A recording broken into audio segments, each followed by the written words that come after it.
Welcome to the Spirit Guide Daily. When we are in a collective, we all share energy, and we have the Cirque de Tarot bringing us 3 predictive cards. We're going to get a romance angel because sometimes it's fun to get a romance angel, and then we have the fortune reading cards as well, bringing us another tarot, or another oracle card. Let's get going for the collective. Wow. All right. Well, I was going to say before I get started, please don't forget to subscribe, but we're getting started. Don't forget to hit that thumbs up button. It helps my channel. We have the Eight of Pentacles in reverse, we have the Queen of Pentacles in the upright, and then we have the Two of Swords in the upright as well. The Two of Swords can be about choices. Needing to see the path clearly as well. The Eight of Pentacles in you have to decide about something today because the Queen of Pentacles is this very practical energy. It is about the hearth and the home.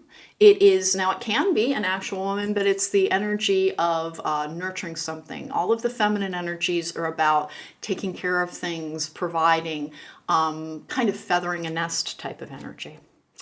It looks to me as if you have to decide around a matter providing for your physical, I almost want to say well-being versus safety, because it really does have to do with making choices about what you will be prioritizing for your personal happiness. You're being asked to relax, to find that state of receptivity. This is the second pile that's gotten that in this batch. How do you get into a state of receptivity if you kind of don't like meditating? Because most of the people in my collective don't like to meditate because they have very, very busy minds. They have a tendency to multitask. Their minds move a mile a minute. We all have fast processors in this particular collective. And getting into a state of receptivity can be incredibly challenging when your mind moves just very, very quickly. So it's best to seek out a state in which you're spilling off energy, but your mind is fairly clear. So walking in a park, doing housework, or exercising is another active, open-eyed meditation state that can help. Think back. I just told a client the other day that, hey, listen, go home and organize your spice rack because you like to do that and it helps brings you answers. And she's like, yeah, I do like to organize my spice rack. The things that you do to kind of soothe yourself that are productive. And people often work well with organization because it gives them the feeling of conquering a problem, and it's not particularly engaging to that intellectual process. So it allows their mind to be in that state of receptivity. Ideally, for meditative practices, we try to get into a space in which we're fully at rest. But some people can't achieve that, and when you have any forms of anxiety, it's almost impossible. So remember the open-eyed meditation trick in which when you're engaged in doing something that is rote, meaning you do the same thing over and over again, unloading the dishwasher, running the vacuum, dusting, all of the things, changing your oil, things that aren't particularly intellectually engaging, but you know how to do, frequently will put people with an overactive mind into a state of receptivity. Pay attention to what crosses your mind when you're doing that. Put on a root chakra recording and go for a walk in the park. It's important to be very grounded when you're seeking your actual intuitive information, which sounds counterintuitive, but it means that you get the accurate answers for your here and now. This is a very grounded energy. It means that you're not reaching into the endless possibilities. You're finding the best possibility for the here and the now. Patience. Slow down, change your attitude, and clear your mind. State of receptivity. If you hear the word patience and a part of you goes, oh God, patience, it means you're still trying to heal something. Patience is a very peaceful energy. It also allows you to laugh at frustration. So it's a beautiful place to get to, even though it can be challenging for people who, again, have anxiety issues. And if you have anxiety issues, it's understandable.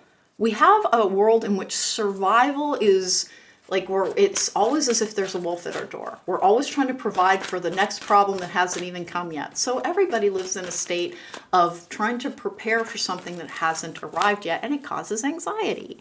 And to overcome that, root chakra work helps, breathing work helps, learning how to do things that are fully enjoyable to allow yourself to relax. A lot of the people in my collective, it's like they make themselves earn the ability to relax. Let's see what our romance angel is going to come out as. I wonder if this choice has to do with romance. We'll find out.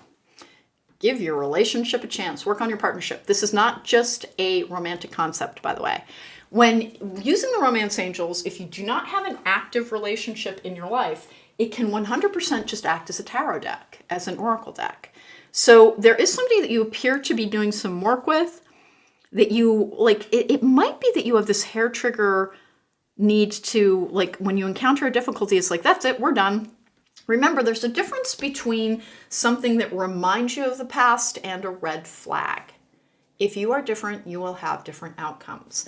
I'm not getting a very romantic vibe off of this one. I'm going to be completely honest. This looks like it is an innovative solution, or the need to find your state of receptivity to solve something within your practical world, potentially having to do with what your plans are going forward.